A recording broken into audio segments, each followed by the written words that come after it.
Bismillahirrahmanirrahim. Assalamualaikum warahmatullahi wabarakatuh.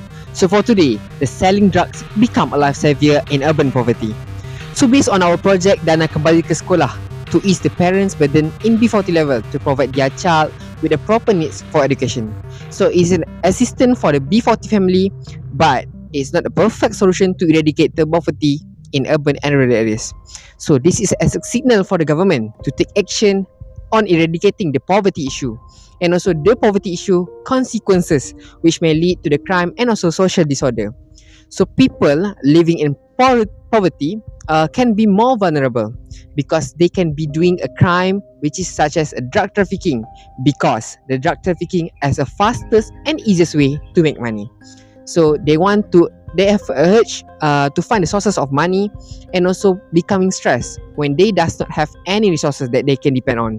So the project to create awareness, which this effort to help the communities and also to prevent the social decline and also slowing the urbanization.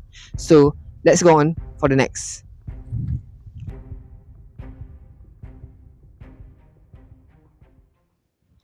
So for the first issue regarding a took shortcut by selling drugs to survive. So people selling drugs choose it as a shortcut for a person to gain profit and also shift from a small time dealer to a local distributor to be a kingpin and beyond. So the dealer can deal with a best price which will benefit him and also gain profit with his own stock of products. So money is an ultimate goal for a drug dealer since it can help them to get out of poverty. It is because they live in low income area that is not comfortable for economic situation. So lastly, the fact that these people do not have a stable form of income and leads them to drug trafficking, because it is the fast and vast amounts of money that can come from selling drugs. Another issue that can be seen is where a teacher was desperate enough to sell drugs to earn money because the salaries are now not enough. The high cost of living is the main issue why the teachers are taking this path. The 49-year-old man activity were revealed when he was arrested by a police team from the Muka District Narcotic Crime Investigation Division while conducting an integrated ops at approximately 10:11 a.m. The teachers were admitted to selling drugs on a small scale since the beginning of the last year in palm oil plantation areas in Selangor and Muka due to financial problems. As can be seen, this teacher is having difficulties in sustaining his basic needs. This has made the teacher sell drugs to get out of the poverty. The last issue is Malaysia public attention was drawn to an issue that emphasized the drug addiction problems among teenagers. Selling drugs does not require a lot of time and skills to develop before selling. As an illustration, poverty limits them from purchasing power. Therefore, they used to sell drugs to earn higher amount of money in a short of period, and they use the money to fulfill their desire. A study in 2019 found that 2,169 drug abuse involved students from primary school, secondary school, and also university college. It is believed that children who are neglected by parents often started taking drugs to fit in with the particular group. At this age, they are in identity crisis stage whereby the curiosity within themselves are very strong. Government seen as one of the important roles in curbing the issues that has been stated. People often questioning on what has the government does to prevent and curb the poverty. Therefore, I am here to explain the initiative took by our government. Ministry of Local Government Development Malaysia, or known as Kementerian Pembangunan Kerajaan Tempatan, is the ministry that should have taken the issue of poverty as their main concerns. Program Pembasmian Kemiskinan Bandar PPKB as one of the program under KPKT, which it was introduced to lessen the burden of dependence of poor family in the city, raise the capability and quality of life of poor families in the city for the well-being of the community in the framework of shared prosperity. In addition, PPKB's key demographic comprises of households from the B40 group having citizenship status and poverty status confirmed in the e-KASI system or focus group meetings on poverty eradication at the state or district level, as ordered periodically by the federal government. Other than that, the local municipal council also played an important role that can be seen from the involvement of Selangor Local Municipal Council to launch the program that helped to alleviate poverty which related to education. This is Kerajaan Negeri Selangor Program Hijrah. One of the objectives of the program is to increase the education aid grants to empower young generation of Selangor, which is the second generation, to help to ease the burden of the household head. Tabur Pendidikan Pekerja Ladang is one of the program initiative given by the government so that the new generation of farm workers can boost themselves through the strengthening of knowledge and skills so that they can get out from the cocoon of poverty themselves. There is more than 15,000 people that have received the benefit from this implementation of the program with the total of allocation 8.7 ringgit Malaysia millions. Okay. Next is the society also have played an important role in recognizing and establishing non-governmental organization roles in the society, where the NGO become the representative for the society.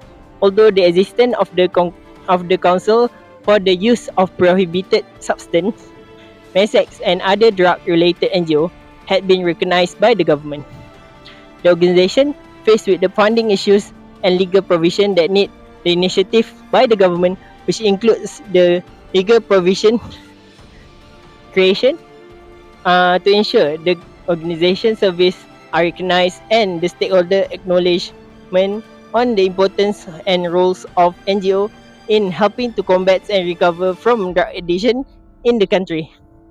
Other than MASAC, there are other drug intervention community Malaysia, or known as Committed Malaysia, where the main purpose of the organisation is to become a catalyst for development and change member toward more productive real life situation by reconstructing an identity as well as a new life for the former drug addicts.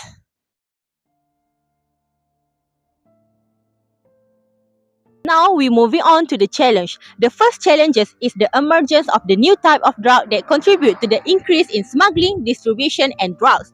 New era drugs such as synthetic pills, ketone flavor vape, candy shaped drugs have made it more difficult for the police, custom and many more parties that related with drugs to detect them. Because of the variety of drugs, the income of selling drugs can be generated with different kind of income because each variety of drug have different range of price. For example, the price of cannabis type drug have different grades and price. Namely, for the grade 2 is around 2,800 ringgit Malaysia per kilogram. Next is the second challenge, which is the geographical factor. As we know, the position of our country is close to the Golden Triangle drug production area, which is at the joint border of Thailand, Myanmar and Laos, as well as long and difficult to control border areas, where countless smuggling routes being used, especially the river routes and the sea routes. As example, Malaysia land border with the Thailand, which stretch about 576 km from Kuala Perlis in Perlis to Pengkalan Kubur in Kelantan is also full of lorong tikus or secret passage that the government have limitation in keeping track of each road.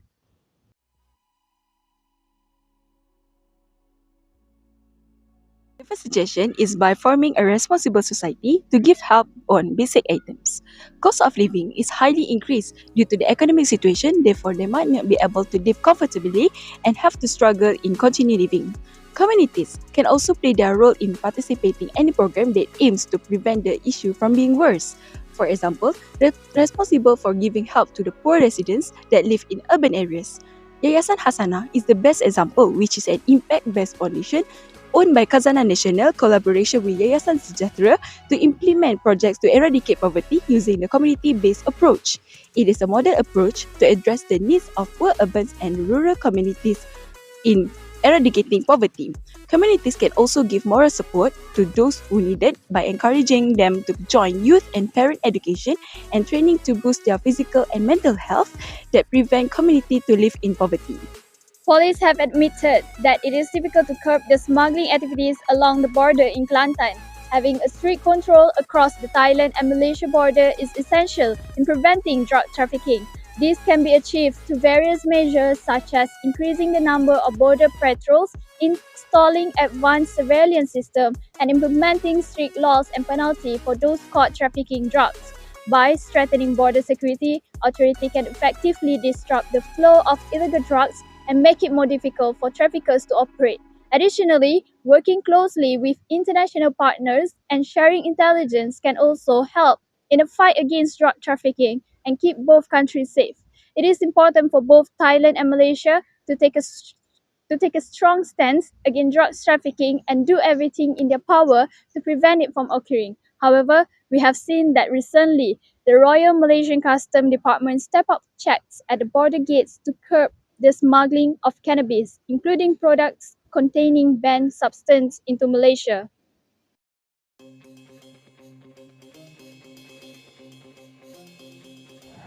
From our findings on the survey that have been conducted, we can conclude that the respondent that answered this survey is the majority above 18 years old, where it holds 57.1%.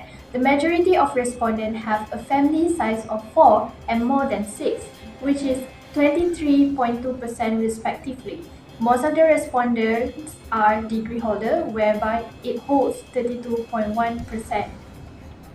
For Section B, which is selling drugs, 51.8% of respondents think that selling drugs cannot prevent poverty in urban area. Not only that, the majority of respondents agree that poverty makes people want to sell drugs. For the knowledge section, most of the respondents are aware regarding the drug trafficking, which it holds 75%. For the society attitude section, most of the respondents agree that our society is too tolerant toward drug abuse, whereby it consists 53.6%. Not only that, most of the respondents agree that people with drug dependence don't deserve sympathy. Program Dana Kembali ke Sekolah does not bring good initiative that fully can prevent the poverty. Based on the discussion, we have seen that people with lower income are still suffering with poverty, which lead to the crime, where drug trafficking has become main sources to sustain their life. For our findings, there are few factors that might cause people to sell drugs. However, engaging in drug abuse is not the best course of action, since that would be against the law in Malaysia. Therefore, if the government, society and NGOs fail to focus on academic, it will cause problems that will have in urban sociology, such as crime, where the example is drug. Thank you.